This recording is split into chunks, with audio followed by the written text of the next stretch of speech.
उहाँ पुरुष क्रिप्टोजुस्पर्मियाको केस हुनुहुन्थ्यो। सिमेन एनालाइसिसमा एउटा पनि वीर्य देखिएको थिएन।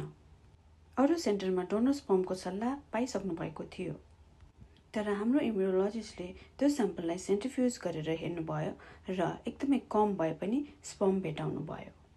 त्यही भएर IVF with self egg and self sperm नै हामीले सल्लाह दियौँ।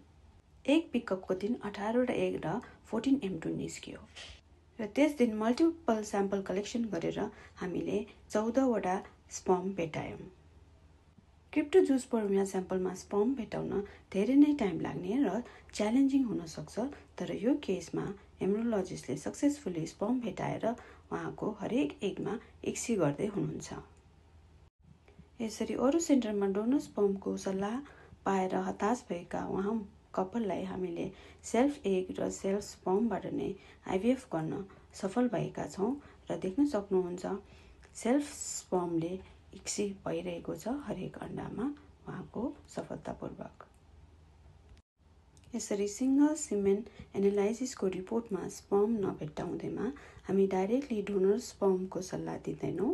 मल्टिपल स्याम्पल कलेक्सन गरेर सेन्ट्रिफ्युज गरेर हेरेर त्यसमा थोरै भए पनि स्पर्म भेटायो भने क्रिप्टोजुस्पर्मिया स्याम्पलमा सेल्फ स्पर्मबाट आइभीएफ गर्ने सल्लाह अझै पनि दिन्छौँ र यसरी कति केसहरूमा सफल पनि हुने गर्दछ।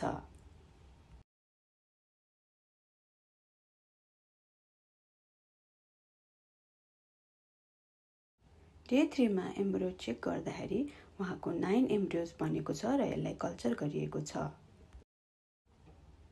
र डे 5 मा उहाँको 5 ब्लास्टोसिस्ट बनेको छ र यी सबै एम्ब्रियोज फ्रिजिङ भएको छ।